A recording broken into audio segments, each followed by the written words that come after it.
Locke, Brighton, Somerset, 29 de agosto de 1632 Essex, 28 de octubre de 1704, fue un filósofo y médico inglés, considerado como uno de los más influyentes pensadores del empirismo inglés y conocido como el padre del liberalismo clásico. Fue uno de los primeros empiristas británicos. Influido por las ideas de Francis Bacon, realizó una importante contribución a la teoría del contrato social. Su trabajo afectó en gran medida el desarrollo de la epistemología y la filosofía política. Sus escritos influyeron en Voltaire y Rousseau, pensadores de la Ilustración francesa, así como en los revolucionarios estadounidenses. Sus contribuciones al republicanismo clásico y la teoría liberal se reflejan en la Declaración de Independencia de los Estados Unidos y la Declaración de Derechos de 1689. La teoría de la mente de Locke es frecuentemente citada como el origen de las concepciones modernas de la identidad y del yo, que figuran prominentemente en las obras de filósofos posteriores como Hume, Rousseau y Kant. Locke fue el primero en definir el yo como una continuidad de la conciencia. Postuló que, al nacer, la mente era una pizarra en blanco tabula rasa, al contrario que la filosofía cartesiana, basada en conceptos preexistentes, sostuvo que nacemos sin ideas innatas, y que, en cambio, el conocimiento solamente lo determina la experiencia derivada de la percepción sensorial. Estudió gracias a una beca en la prestigiosa Christ Church de Oxford, que, como era habitual entonces, reducía los estudios a la filosofía escolástica e ignoraba la filosofía cartesiana y los avances de la nueva ciencia o de las matemáticas. Decepcionado, reorientó su carrera hacia los experimentos químicos, fue colaborador de Robert Boyle y al estudio de la medicina, fue profesor de griego clásico en Oxford, y hasta los 34 años no leyó la filosofía de Descartes, la cual le despertó el gusto para los estudios filosóficos y construyó una influencia decisiva en él. Lo veía como una verdadera alternativa a la escolástica. También recibió la influencia de Pierre Gassendi,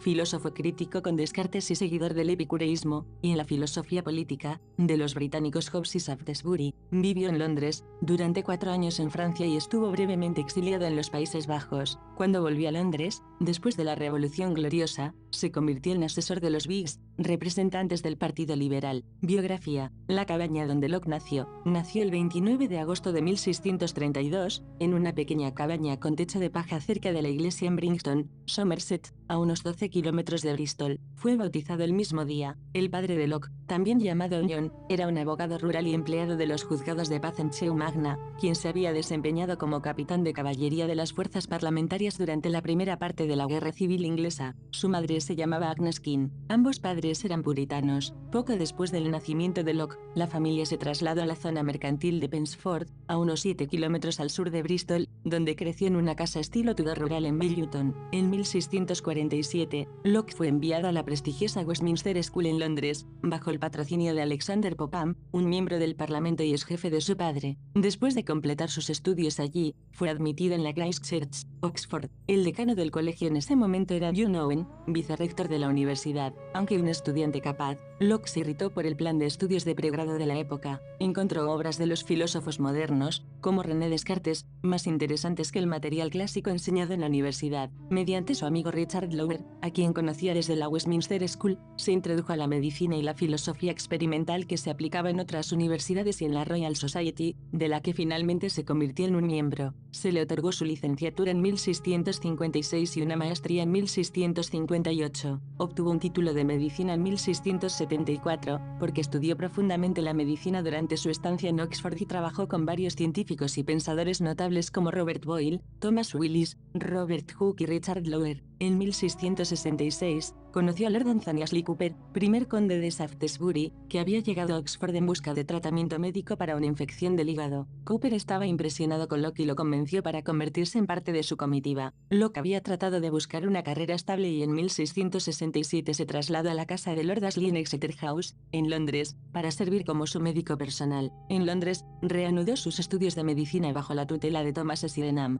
Sydenham tuvo un efecto importante en el pensamiento filosófico natural de Locke, un efecto que se haría evidente en el ensayo sobre el entendimiento humano. El conocimiento médico de Locke fue puesto a prueba cuando la infección del hígado de Shaftesbury se convirtió en un peligro potencialmente mortal. Coordinó un consejo de varios médicos y fue probablemente fundamental para convencer a Shaftesbury para que se sometiera a una operación, aunque también comportaba una amenaza para su vida, para extirpar un quiste. Shaftesbury sobrevivió y se recuperó, agradeciéndole a Locke el haberle salvado la vida. En 1668 1671 tuvo lugar una reunión en la casa de Shaftesbury, que fue descrita en la epístola al lector del ensayo sobre el entendimiento humano, que inspiró el ensayo. Dos borradores existentes de este periodo todavía sobreviven. También durante ese tiempo, Locke desempeñó labores como secretario de la Junta de Comercio y Plantaciones y como secretario titular de los Lores de Carolina, donde aprovechó para dar forma a sus ideas sobre el comercio y la economía internacionales. Shaftesbury, como uno de los fundadores del movimiento Whig, ejerció una gran influencia en las ideas políticas de Locke. Este se involucró en política cuando Shaftesbury se convirtió en Lord Canciller en 1672. Tras la pérdida del favor popular sufrida por Shaftesbury en 1675, Locke pasó algún tiempo viajando por toda Francia como tutor y asistente médico de Caleb Banks. Regresó a Inglaterra en 1679, cuando la fortuna política de Shaftesbury experimentó un breve cambio positivo. Alrededor de ese momento, muy probablemente en el apogeo de Shaftesbury, Locke compuso la mayor parte de los dos tratados sobre el gobierno civil. Si bien se pensaba que Locke escribió los tratados para defender la Revolución Gloriosa de 1688, estudios recientes han demostrado que la obra fue escrita antes de esa fecha. Actualmente la obra se considera como un argumento más general contra la monarquía absoluta, en particular, expuesto por Robert Filmer y Thomas Hobbes para alcanzar el consentimiento individual como la base de la legitimidad política. Aunque se asoció con influyentes Whigs, ahora se considera que sus ideas acerca de los derechos naturales y el gobierno son bastante revolucionarias para ese periodo de la historia inglesa. Huyó a los Países Bajos en 1683, ya que sobre él recaía una fuerte sospecha de haber participado en el complot de Rye House, aunque hay poca evidencia que sugiera que estuviera directamente involucrado en la trama. La filósofa y novelista Rebecca Neuberger Goldstein sostiene que durante sus 5 años en Países Bajos, Locke eligió a sus amigos entre los mismos miembros de librepensadores de grupos protestantes disidentes como el pequeño círculo de confidentes leales a Spinoza. Baruch Spinoza había muerto en 1677. Lo más probable es que Locke se reuniera con varios hombres en Ámsterdam que hablaron sobre las ideas de los judíos renegados, quienes insistían en identificarse por medio de su religión como la única razón, aunque ella dijo que las fuertes tendencias empiristas de Locke le habrían inclinado a leer una obra de grandiosa metafísica como la Ética de Spinoza, que entre otros aspectos era una profunda exposición de las ideas de Spinoza, y muy especialmente como un meditado argumento para bien de los racionalistas sobre tolerancia política y religiosa y la necesidad de la separación de Iglesia y Estado. En los Países Bajos, tuvo tiempo para regresar a la escritura e invirtió mucho en volver a trabajar en el ensayo y componer la Carta sobre la Tolerancia. No volvió a casa hasta después de la Revolución Gloriosa, y acompañó a la esposa de Guillermo de Orange en su regreso a Inglaterra en 1689. La mayor parte de las publicaciones de Locke fue redactada después su regreso del exilio. Su ensayo sobre el entendimiento humano antes mencionado, los dos tratados sobre el gobierno civil y la Carta sobre la Tolerancia son impresos en rápida sucesión. La señora Massam, amiga íntima de Locke, lo invitó a la casa de campo de los Massam en Essex. Aunque su estancia allí estuvo marcada por una salud variable a raíz de sus ataques de asma, se convirtió en un héroe intelectual de los Whigs. Durante este periodo, discutió temas con figuras como John Dryden e Isaac Newton. Murió el 28 de octubre de 1704, y fue enterrado en el cementerio de la localidad de Highlever, al este de Harlow, Essex, donde había vivido en la casa de Sir Francis Massam desde 1691. Locke nunca se casó ni tuvo hijos. Los eventos que ocurrieron durante la vida de Locke incluyen la Restauración inglesa, la Gran Peste y el Gran Incendio de Londres. No llegó a presenciar el Acta de Unión de 1707, aunque se mantuvieron los tronos de Inglaterra y Escocia en unión personal durante toda su vida. La monarquía constitucional y una democracia parlamentaria estaban vigentes desde su infancia durante la época de Locke. Bases del pensamiento de John Locke. Su epistemología, teoría del conocimiento, no cree en la existencia del innatismo y el determinismo, considerando el conocimiento de origen sensorial, por lo que rechaza la idea absoluta en favor de la probabilística matemática. Para Locke, el conocimiento solamente alcanza las relaciones entre los hechos, al cómo, no el por qué. Por otra parte, cree percibir una armonía global, apoyado en creencias y supuestos evidentes por sí mismos,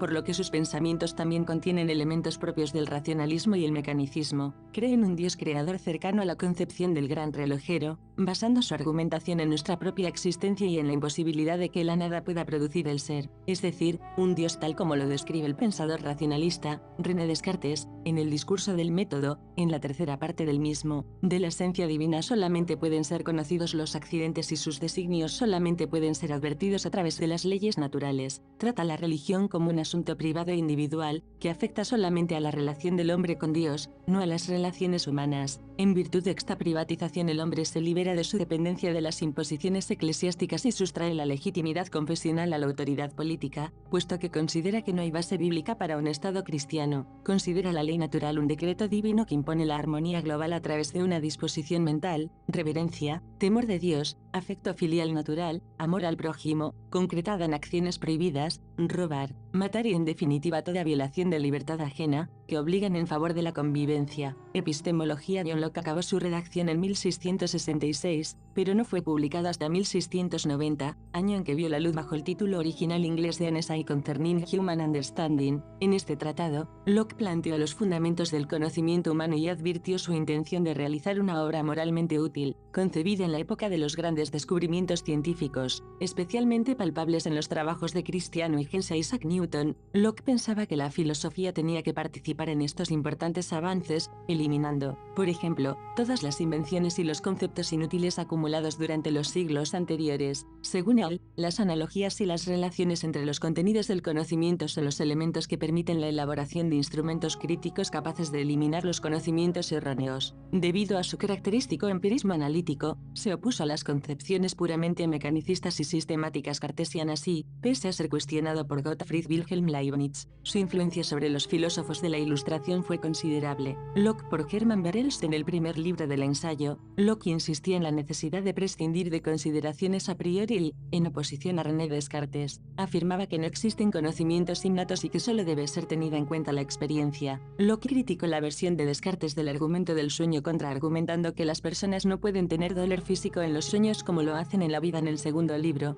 propuso que la sensación, o ideas de la sensación, las impresiones hechas en nuestros sentidos por los objetos exteriores y la reflexión, o ideas de la reflexión, reflexión del espíritu sobre sus propias operaciones a partir de ideas de sensación, se fundamentan en la experiencia y en las ideas simples creadas por medio de la percepción inmediata derivada de las excitaciones que provienen de los objetos. Los individuos tienen la capacidad de representar los objetos, así como una voluntad libre para determinarlos. La razón presenta las ideas simples en tres grupos: conjunción, abstracción y combinación. La mente, además, tiene la capacidad de asociar y combinar estas ideas simples, produciendo así las ideas complejas que pueden ser, de sustancia, cosas individuales que existen, de modo, las que no existen en sí mismos sino en una sustancia, y de relaciones, que describen asociaciones de ideas. En el tercer libro se interesaba por las relaciones entre el lenguaje y el pensamiento, en la formación intersubjetiva del conocimiento. Las palabras remiten a ideas generales que son evidenciadas por sustracciones sucesivas de sus particularidades circunstanciales. Distinguía entre las esencias nominales, que son complejas, y establecidas para servir a la selección y clasificación de las ideas, y las esencias reales, para uso de la metafísica, inaccesibles a la razón, la cual no puede tener acceso a su conocimiento. En el cuarto libro trataba de averiguar lo que se establece a partir del acuerdo o desacuerdo entre dos ideas, ya fuera por intuición, por demostración racional o por conocimiento sensible. La confrontación práctica permite despejar la duda. No son conexiones entre las ideas nacidas de cualidades sensibles lo que percibimos. De hecho, el conocimiento humano se basa en las definiciones que da las cosas llamadas reales. El saber humano es, pues, limitado. Solo el conocimiento proporcionado por los sentidos puede indicar lo que de realidad hay en los objetos del mundo. La verdad es cuestión solo de palabras, mientras que la realidad interesa a los sentidos. A falta de algo mejor, para paliar la limitación de las posibilidades cognoscitivas de la realidad se puede intentar utilizar en un discurso la noción de cosas probables. Para Locke, Dios es el resultado de una inferencia y las enseñanzas resultantes de la fe deben estar de acuerdo con la razón. Ateísmo y escepticismo están pues muy presentes en John Locke, como en la mayor parte de los empiristas ingleses. En resumen, la principal idea que subyace en el ensayo es que únicamente la sensación permite la comprensión de la realidad y que la verdad pertenece solo al discurso.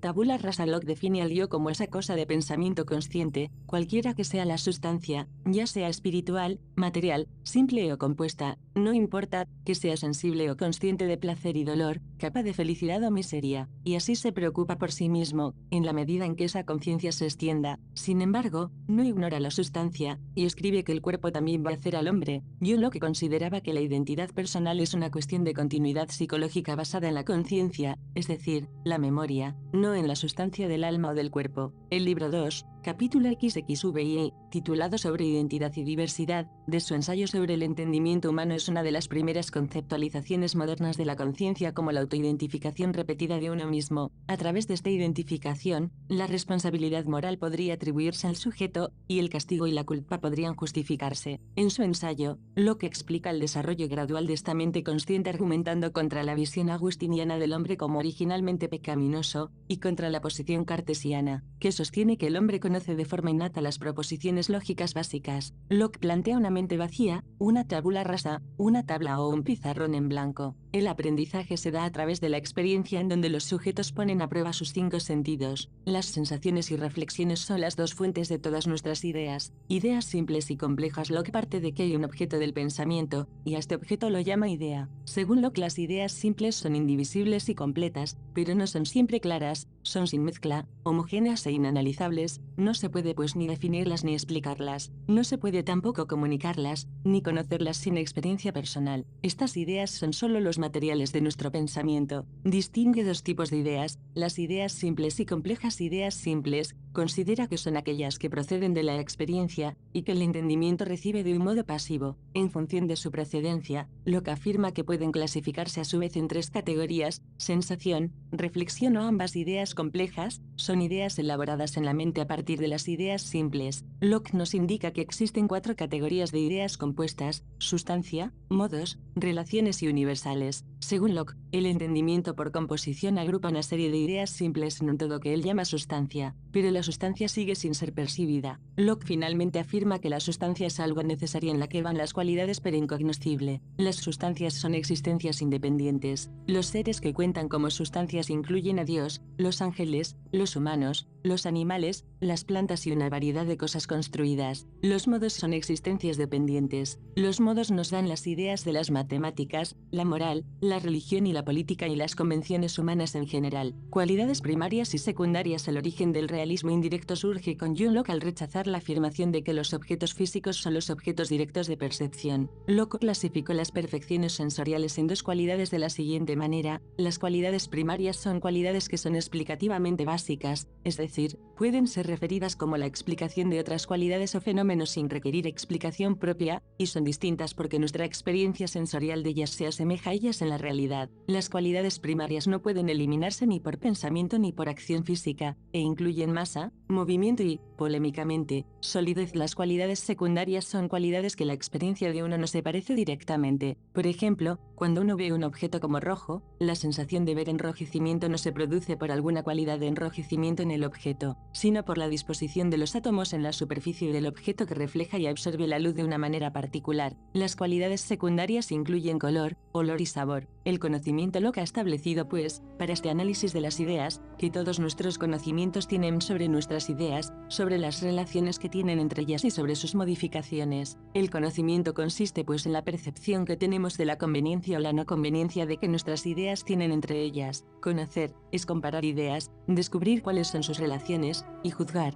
Distingue 4 tipos de conveniencias y de no conveniencias que corresponden más o menos a ámbitos del conocimiento humano: identidad o diversidad, lógica, relación, matemática, coexistencia necesaria, física, existencia real, metafísica. Distingue igualmente 4 tipos de conocimiento: de las 2 primeras se desprende la certeza, de la tercera la opinión y la probabilidad, de la cuarta la fe. Pensamiento político. Retrato de John Locke por Gottfried Neyer, en el National Portrait Gallery. Según sus ideas, el Estado tiene como misión principal proteger 3 derechos naturales: la vida, la libertad y la propiedad privada de todo cuanto un hombre haya trabajado y pueda utilizar, ya que la propiedad tiene un límite. A estos 3 derechos se añade un cuarto: el derecho a defender estos derechos, así como cualquier otra libertad individual de los ciudadanos, que el ciudadano cede al Estado mediante un consenso recogido por escrito o constitución. También sostiene que el gobierno debe estar constituido por un rey y un parlamento. El parlamento es donde se expresa la soberanía popular y donde se hacen las leyes que deben cumplir tanto el rey como el pueblo. Anticipándose a Montesquieu, a quien Locke influyó, describe la separación del poder legislativo y el ejecutivo. La autoridad del Estado se sostiene en los principios de soberanía popular y legalidad. propiedad. El poder no es absoluto, sino que ha de respetar los derechos humanos. Al Estado le confiere funciones de decisión en controversias entre los individuos,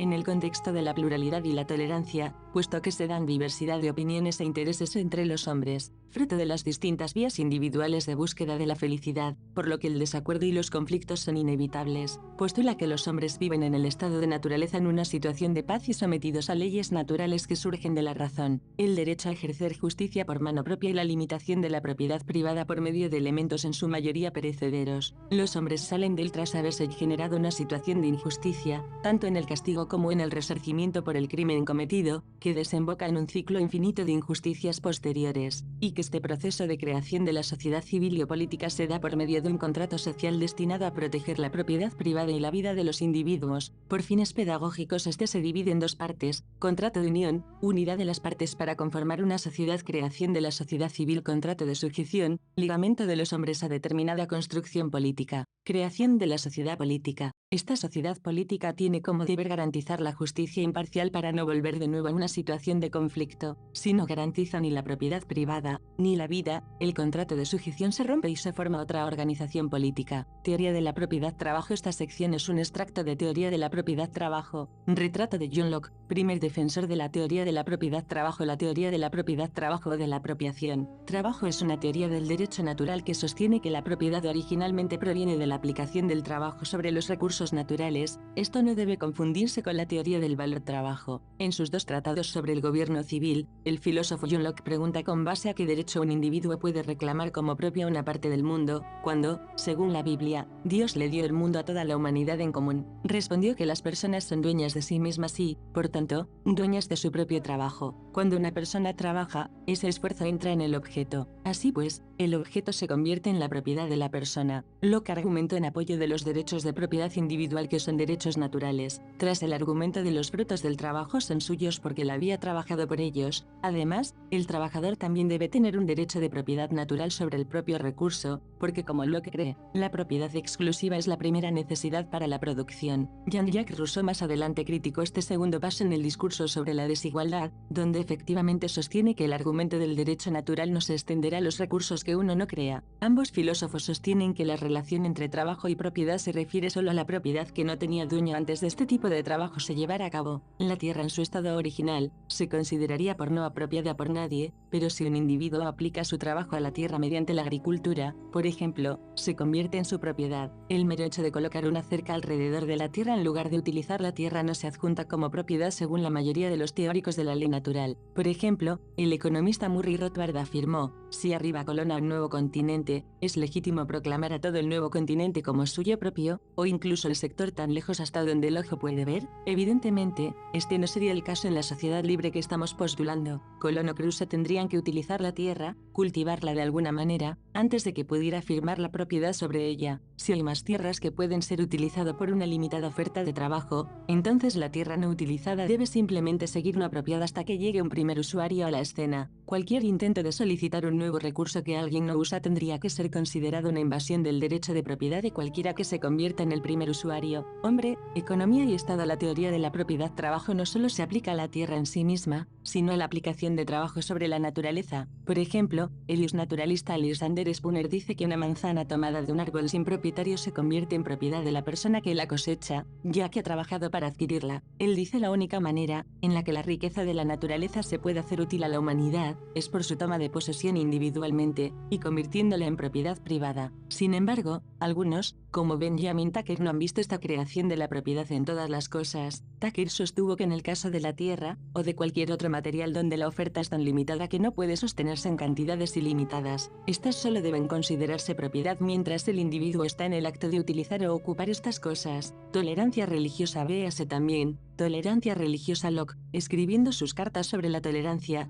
1689-1692, después de las guerras de religión europeas, formuló un razonamiento clásico para la tolerancia religiosa. Tres argumentos son centrales. 1. Los jueces terrenales, el Estado en particular y los seres humanos en general, no pueden evaluar de manera confiable las afirmaciones de verdad de los puntos de vista religiosos en competencia. 2. Incluso si pudieran, hacer cumplir una sola verdadera religión no tendría el efecto deseado, porque la violencia no puede obligar a la creencia. 3. Coaccionar la uniformidad religiosa conduciría a más desorden social que permitir la diversidad. Aunque Locke era un defensor de la tolerancia, instó a las autoridades a no tolerar el ateísmo, porque pensaba que la negación de la existencia de Dios socavaría el orden social y conduciría al caos. En cuanto a los católicos, Locke cree que no se les puede confiar una lealtad genuina a la ley, ya que deben una obediencia ciega a un papa infalible, que tiene las llaves de sus conciencias atadas a su cinturón, y en ocasiones puede prescindir de todos sus juramentos, promesas y las obligaciones que tienen con su príncipe. La intolerancia tiene, para Locke, su origen en la confusión entre Iglesia y Estado. Un Estado religioso no extrae su legitimidad del pueblo, sino de un derecho divino. Contra al Estado teocrático, el individuo tiene el derecho de rebelarse. Con respecto a su posición sobre la tolerancia religiosa, Locke fue influido por teólogos bautistas como John Smith y Thomas Elwes, quienes habían publicado tratados que exigían libertad de conciencia a principios del siglo XX. El teólogo bautista Roger Williams fundó la colonia Rhode Island en 1636, donde combinó una constitución democrática con libertad religiosa ilimitada. Su tratado de Bloody Tenet of Persecution for Cause of Conscience, 1644, que se leyó ampliamente en la madre patria, fue una súplica apasionada por la libertad religiosa absoluta y la separación total de la Iglesia y el Estado. La libertad de conciencia había tenido una alta prioridad en la agenda teológica, filosófica y política, ya que Martín Lutero se negó a retractarse de sus creencias antes de la dieta del Sacro Imperio Romano en Worms en 1521, a menos que la Biblia lo demostrara falso. John Locke y la esclavitud.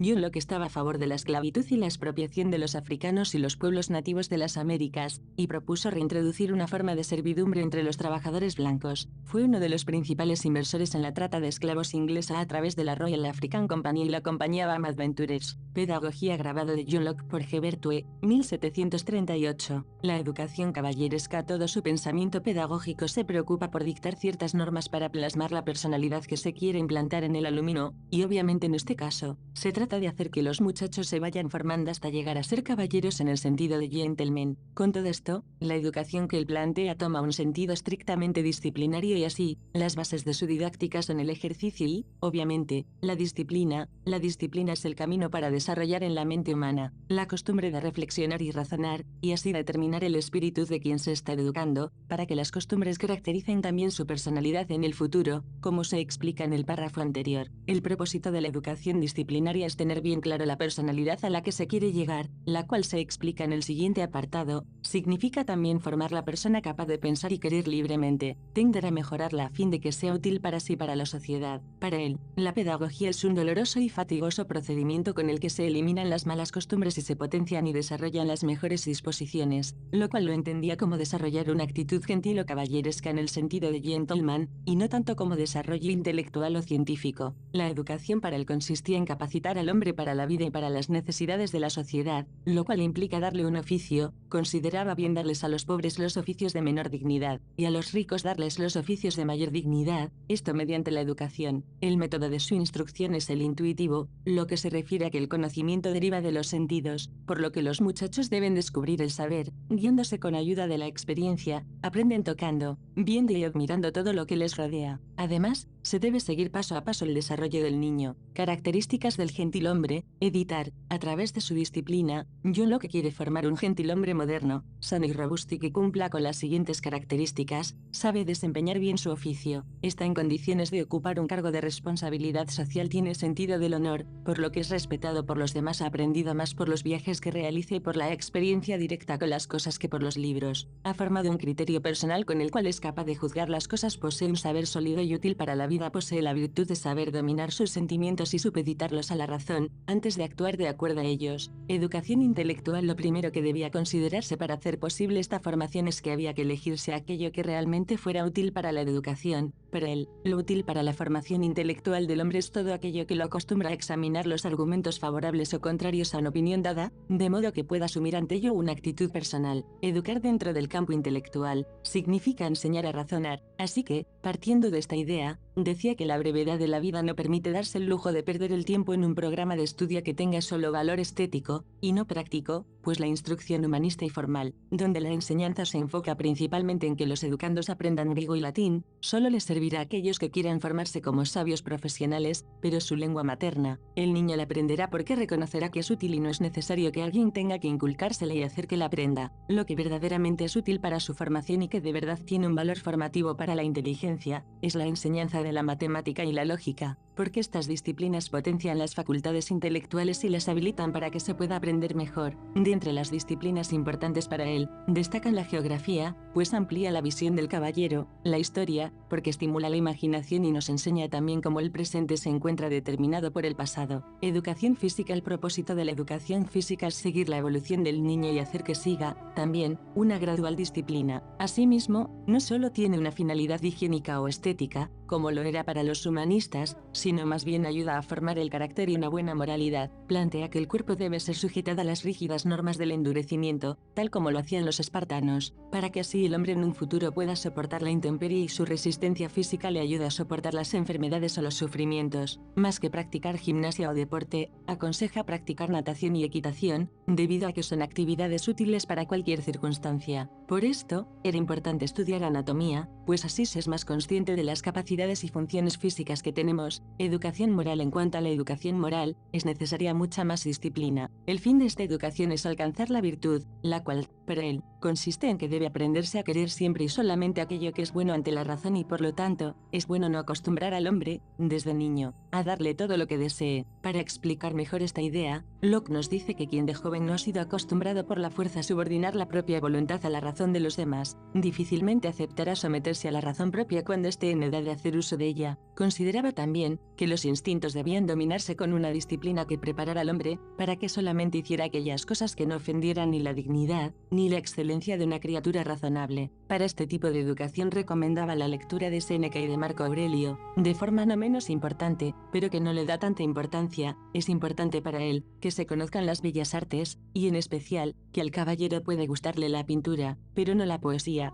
Respecto de las clases bajas, evidentemente, su mayor preocupación era hacia las clases altas y tenía muy poca fe en la capacidad del hombre común. Las consideraciones que tiene respecto a la educación de las clases bajas son que los hijos de los pobres debían ser apartados de sus padres para educarlos en escuelas donde se les enseñara algún oficio, desde los 3 hasta los 14 años. Los oficios que se les enseñarán serán sencillos. Recalca aquí también la importancia de la disciplina, ya que gracias a ella se evitará que los niños de clase baja se conviertan en delincuentes. Inculcarles virtudes también es importante, principalmente el ahorro y el amor al trabajo. Su educación moral se formará de acuerdo a los preceptos de la Biblia. Como se ve, Locke no era partidario de la instrucción académica para los pobres. En su lugar, recomendaba el aprendizaje de un oficio, que decía empezar temprano por la mañana y terminar tarde por la noche. Papel del maestro. La habilidad del profesor residía en obtener y mantener la atención del alumno, para inclinarlo a seguir las normas, y debía también respetar su natural desarrollo, apoyándose en el amor propio y en el sentido de honor que se supone el muchacho debía haber ya desarrollado. Estatua de John Locke en el 6 Burlington Gardens. Detente, viajero. Aquí yace John Locke. Si te preguntas qué clase de hombre era,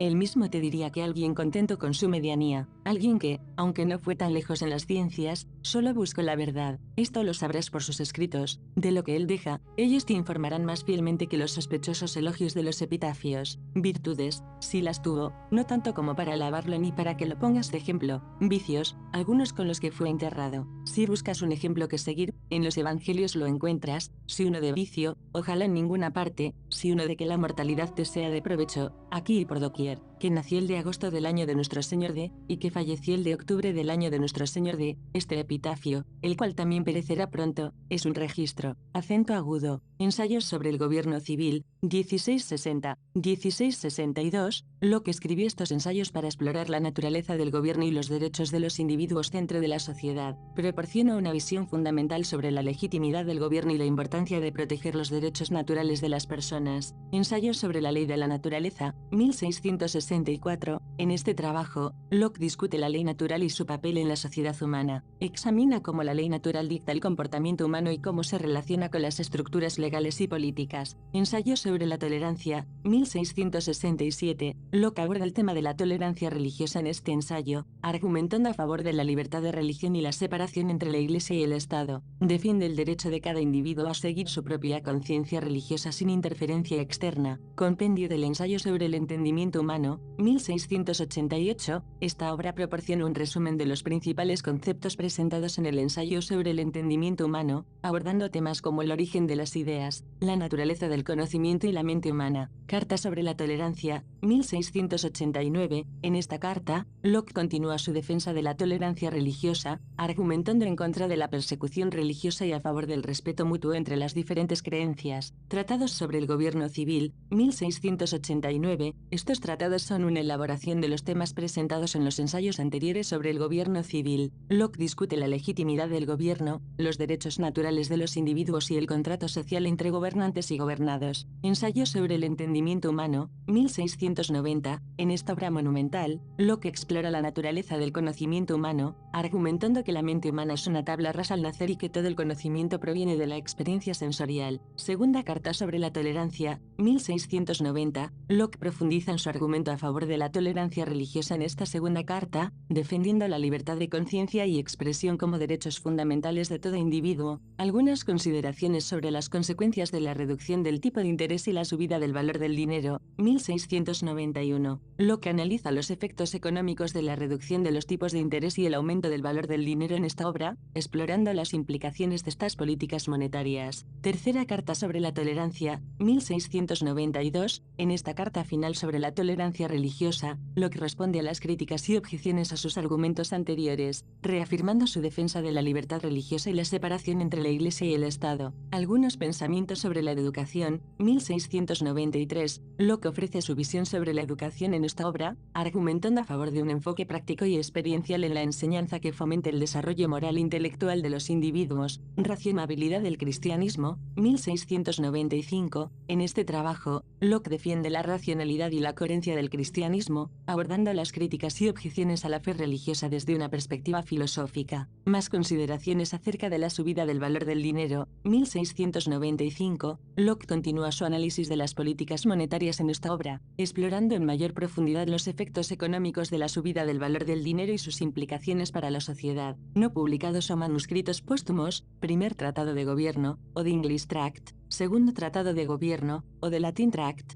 Questions concerning the law of nature and concerning toleration, The Fundamental Constitutions for the Government of Carolina, obligación de las leyes penales a defensa of non-conformity de la ética en general de la Alianza y la Revolución, ensayo sobre la ley de pobres, la conducta del entendimiento, parafrasis notas en las epístolas de San Pablo, ediciones, The Works of John Locke. Esta colección de obras de Locke fue publicada en 3 volúmenes en Londres en 1714. Es una recopilación importante que abarca una amplia gama de sus escritos. The Works of John Locke, publicada en Londres en 1853 en 9 volúmenes. Esta edición es otra recopilación extensa de las obras de Locke. Proporciona una visión completa de su pensamiento y contribuciones. Bibliografía en castellano. Obra completa, editada por Agustín Izquierdo y publicada en la Biblioteca de Grandes Pensadores por Editorial Gredos en 2013. Esta edición reúne todas las obras de Locke en un solo volumen, proporcionando una visión integral de su filosofía. Ensayo sobre la tolerancia y otros escritos sobre ética y obediencia civil. Esta selección de textos, traducida y con introducción y notas de Blanca Rodríguez López y Diego Fernández Peixaux,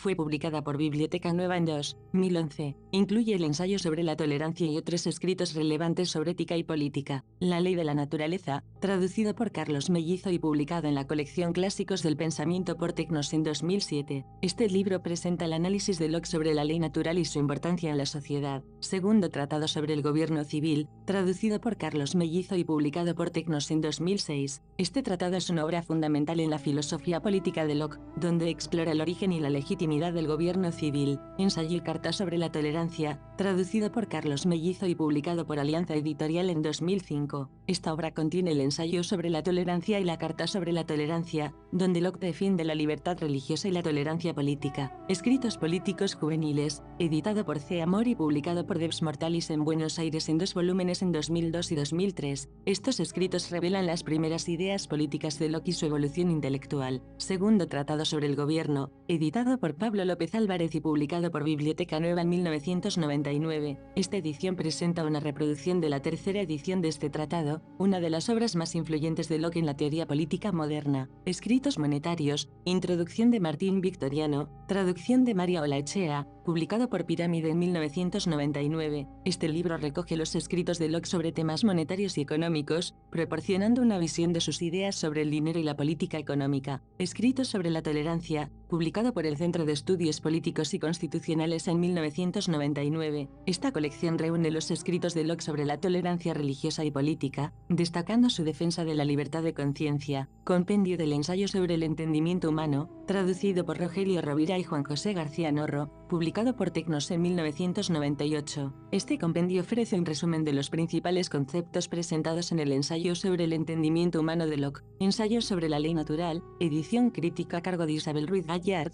publicada por la Universidad Complutense en 1998. Esta edición presenta un análisis detallado de los ensayos de Locke sobre la ley natural y su importancia en la filosofía moral y política. Lecciones sobre la ley natural, publicado por Comares en 1998. Esta obra incluye el discurso fúnebre del censor sobre las lecciones de Locke sobre la ley natural, proporcionando una visión profunda de su pensamiento ético. Examen de la opinión del padre Malebranche de que vemos todas las cosas en Dios, traducción de Juan José García Norro, publicado por la Facultad de Filosofía de la Universidad Complutense en 1994. Este libro presenta el examen crítico de Locke sobre la visión de Malebranche sobre la percepción divina. Ensayo sobre el entendimiento humano, traducido por Edmundo O'Gorman, publicado por el Fondo de Cultura Económica en 1994. Esta edición ofrece una traducción al español del ensayo sobre el entendimiento humano de Locke, una obra fundamental en la epistemología moderna. La conducta del entendimiento y otros ensayos póstumos, introducción, traducción y notas de Ángel M. Lorenzo, publicado por Antropos en 1992. Este libro recoge varios ensayos póstumos de Locke, explorando temas como la epistemología, la ética y la teología. Dos ensayos sobre el gobierno civil, editado por Joaquín Avellán, traducción Francisco Jiménez Gracia, publicado por Espasa Calpe en 1991. Esta edición presenta una selección de dos ensayos sobre el gobierno civil de Locke, proporcionando una introducción a su teoría política, obras varias y correspondencia de, y sobre John Locke, selección, traducción, introducción y notas de Carmen Silva y José Antonio Robles, publicado por la Universidad Autónoma Metropolitana en 1991. Esta obra recopila varios escritos y correspondencia de Locke, ofreciendo una visión completa de su vida y obra. Pensamientos sobre la educación, traducción de Rafael La Saleta, publicado por Acal en 1986. Este libro presenta los pensamientos de Locke sobre la educación y el desarrollo humano, destacando su enfoque en la formación moral e intelectual de los individuos, la racionalidad del cristianismo, traducción de Leandro González Puertas, publicado por Ediciones Paulinas en 1977. Este libro ofrece la defensa de Locke sobre la racionalidad del cristianismo, abordando temas teológicos y filosóficos relacionados con la fe religiosa. La polémica Filmer-Locke sobre la obediencia política, editado por Rafael Gambra, traducción Carmela Gutiérrez de Gambra, publicado por el Instituto de Estudios Políticos en 1966. Este libro presenta la polémica entre Filmer y Locke sobre la obediencia política, destacando la contribución de Locke a la teoría del contrato social.